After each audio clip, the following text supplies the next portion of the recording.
Chers amis, bonjour. On se retrouve aujourd'hui pour une session très spéciale avec une invitée que vous connaissez parce que je vous l'avais déjà présentée il y a à peu près 18 mois de ça. Il s'agit d'Isabelle Voitier. Bonjour Isabelle. Bonjour Pascal, toujours enchantée de te retrouver.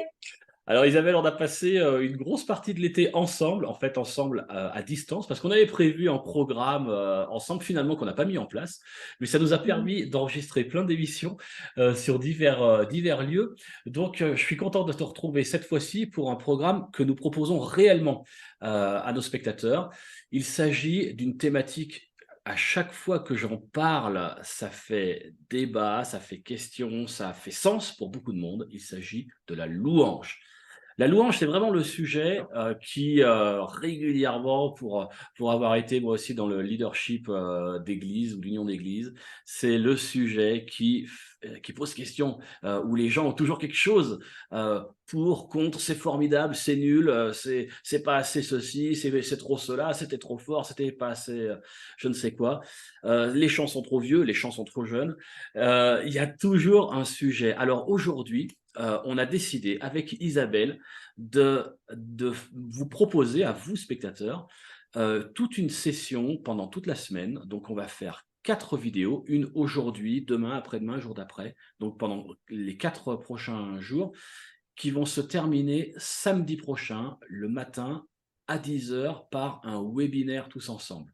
Et ensemble, avec Isabelle, on va décortiquer, analyser, mais surtout progresser pour faire de la louange quelque chose qui mette à la fois tout le monde à l'aise, mais qui plaise à Dieu. Isabelle, avant qu'on aille plus loin, est-ce que tu peux te présenter? Parce que on avait déjà fait quelque chose ensemble il y a longtemps, mais peut-être que les spectateurs ont oublié. Qui es-tu, Isabelle? Alors, qui je suis? Ben déjà, je suis une adoratrice du Dieu vivant. J'aime le Seigneur. Et depuis toute petite, je chantais déjà dans l'église pour élever mon cœur vers le Seigneur. Le chant a toujours fait partie de ma vie, aussi comme une seconde nature, pour pouvoir m'exprimer. Donc, je suis déjà donc ça, louangeuse, conductrice de louange.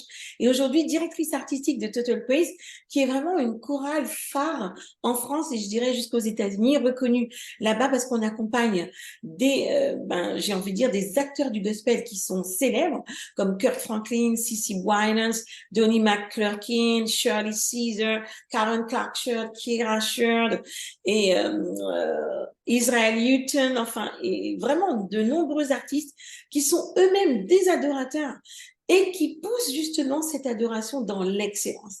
Associer pour moi l'élan du cœur et viser l'excellence, c'est pour moi important. Pourquoi? Parce que dans mon quotidien et dans mon parcours, j'ai eu l'occasion d'être au conservatoire, en supérieur, Mm. de faire des études universitaires en musicologie, d'être aussi dans des milieux télé, comédie musicale où on vise l'excellence avec des artistes qui au départ n'étaient pas forcément des artistes chrétiens lorsque je n'étais pas encore dans le ministère, comme Céline Dion, comme voilà des artistes qui ont vraiment une envergure internationale, mais qui ont aussi une excellence.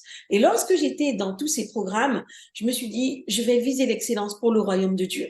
Et vraiment aujourd'hui, c'est mon focus, c'est mon concern, comme on dit en anglais, c'est-à-dire c'est mon souci de vraiment implémenter pour le royaume dans les églises, dans les groupes de louanges, une dimension en fait qui soit à la fois une dimension d'authenticité, de vérité, puisque le Seigneur c'est du cœur à cœur. Hein. Ils sont nos cœurs et nos reins, et c'est dans une dimension d'authenticité qu'on peut se présenter vers le Seigneur.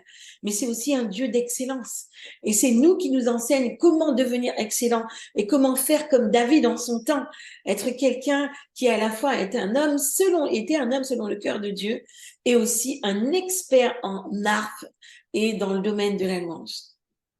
Merci Isabelle pour cette présentation, cette introduction. Alors, une des raisons pour lesquelles on veut louer Dieu, c'est quelque chose qui, en tout cas, aujourd'hui me touche profondément. Vous le savez, pour tous ceux, en tout cas, qui me lisent, qui me suivent sur, soit par la pensée de Pascal ou sur les réseaux sociaux, je suis en Arménie et nous vivons en ce moment, depuis quelques jours, des heures absolument dramatiques. J'ai lancé un appel à la prière. j'ai lancé une information par rapport à ce qui est en train de se passer, où l'Azerbaïdjan a volé littéralement tout un territoire qui s'appelle Artsakh ou Haut-Karabakh. Et là, on se retrouve dans une situation mais incroyablement triste. Je vous avoue que depuis quelques jours, moi, je suis en grosse tristesse pour ce qui est en train de se passer, parce que ce sont des terres, des personnes qui sont sur ces terres depuis 2000 ans.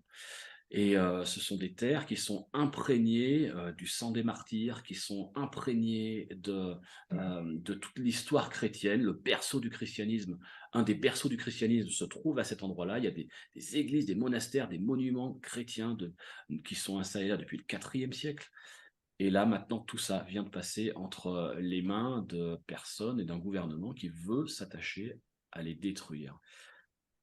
Je suis extrêmement attristé, peiné par ça, mais on ne va pas faire de cette session quelque chose de triste, parce que le Seigneur nous demande qu'en tout temps, dans les bons jours et les mauvais jours, nous puissions le louer. Il réclame que nous le louions. Nous sommes touchés profondément par cela. Et oui, comme tu le dis, c'est vrai. Je crois vraiment que Dieu agit puissamment pour celui qui élève une louange, une adoration vers lui dans les temps difficiles. Et c'est pour ça que vraiment j'ai à cœur d'offrir ce chant qui dit abrite-moi sous tes ailes, même si les océans se déchaînent, je les traverserai avec toi. Offrir ce chant à tous les Arméniens, à toi, et de manière à ce que dans ce temps difficile, que chacun élève son cœur, que chacun élève sa voix, et certainement que Dieu agira. En tout cas, je le crois puissamment, et pour moi, ça a été vraiment un soulagement, un chant qui m'a accompagné aussi dans des temps difficiles, et je crois qu'il le sera aussi pour toi. Merci Isabelle. Abrite-moi sous tes ailes.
Merci Isabelle, c'est vraiment touchant, émouvant, et puis c'est bon de savoir que dans les moments difficiles qu'on peut tous rencontrer, alors tout le monde n'est pas dans un pays en guerre, tout le monde ne vit pas ces choses-là, mais par contre on vit tous des périodes de difficulté. On sait que la rentrée qu'on vient d'avoir aussi, c'est aussi une période qui peut être compliquée sur le plan financier par exemple, sur le plan de l'organisation. Sur le plan des relations, puisque parfois c'est aussi le moment où il y a un nouveau travail qui commence, des nouveaux collègues, des déménagements parfois. Et donc, dans ces périodes-là, on sait que la louange est un moyen d'avancer en confiance. Quelle est la responsabilité, Isabelle, du louangeur, de celui qui conduit la louange dans ce genre de moment? Ben justement, ben, le louangeur, normalement, c'est sa vie qui est une adoration. En tout temps, élever une louange permet d'installer la présence de Dieu. Là où vous êtes, dans votre famille, dans votre foyer, installez cette présence. C'est vraiment mon encouragement aujourd'hui à cette rentrée, toutes les difficultés que vous allez rencontrer, en élevant votre cœur vers Dieu, il va installer non seulement sa présence, son amour, mais aussi sa puissance. Il va aussi vraiment vous précéder partout où vous allez. Et c'est cela que l'on souhaite. Parce que lorsque Dieu est là, alors tout change. Tout le chemin est ouvert. Là où il y avait des portes fermées, elles s'ouvrent. Là où il y avait, on ne voyait pas, où on était dans la confusion, eh bien tout s'éclaircit. Là où on était dans la maladie, la guérison arrive. Donc la présence de Dieu, c'est tout ce dont nous avons besoin. Et donc on encourage chacun à vraiment installer ça au quotidien. Que nous dit la Bible de la louange et spécifiquement, y a-t-il un ou des personnages bibliques qui ont quelque chose de particulier à nous enseigner au sujet de la louange? Tout à fait. Alors moi, j'aime à dire, c'est David que j'aime citer dans ce temps. C'était un homme, comme il disait, Dieu disait de lui, un homme selon son cœur. Et comme vous le savez, depuis son plus jeune âge, il élevait la louange vers le Seigneur avec sa harpe. Et il a écrit ces psaumes. Donc, j'ai choisi un psaume qui est le psaume 84 à partir du verset 1. Que tes demeures sont aimables, éternel des armées. Mon âme soupire et languit après les parvis de l'éternel. Mon cœur et ma chair poussent des cris vers le Dieu vivant. Le passereau même trouve une maison et l'hirondelle un nid où elle dépose ses petits. Tes autels, éternel des armées, mon roi et mon Dieu. Heureux ceux qui habitent ta maison, ils peuvent te célébrer encore. Heureux ceux qui placent en toi leur appui, ils trouvent dans leur cœur des chemins tout tracés. Voilà, donc ça c'est vraiment un élan du cœur de David vers son Dieu qui connaissait le Seigneur, qui aimait le Seigneur. Et j'ai envie de dire, mon âme soupire après l'Éternel. C'est ce c'est ce qu'on doit retenir. La raison pour laquelle, une des raisons pour laquelle il était un homme selon le cœur de Dieu, c'est qu'il ne pouvait pas vivre sans lui. Il cherchait sa présence. Il dit, où es-tu? Je te cherche.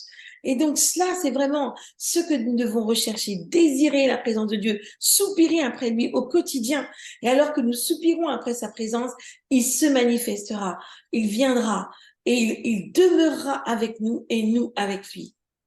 Allez, en direct comme ça, je sais que tout le monde le connaît, donc c'est juste une petite phrase. Le petit chant qui justement va avec mon âme soupire. Mon âme soupira près de toi et mon esprit en moi te cherche. Toi seul est le désir de mon cœur et je vis pour t'adorer. Voilà, c'était juste la petite phrase comme ça pour souligner ce verset. Waouh, merci. Magnifique. Merci, merci Isabelle. On va se retrouver demain parce que là, ce qu'on a fait, ce n'est qu'ébaucher le sujet, évidemment. On va continuer demain, on va continuer après-demain, on va continuer toute la semaine et on mettra tout ça en apothéose samedi matin à 10 heures où on vous retrouvera tous ensemble en live. Il y a un formulaire pour simplement vous inscrire et être présent à ce live. S'il vous plaît, remplissez-le. Il se trouve là dans la description de la vidéo ou dans l'email que vous avez reçu si vous avez vu cette vidéo suite à l'envoi de ma pensée. On se retrouve dès demain, Isabelle, avec Isabelle et avec vous, chers spectateurs. À demain.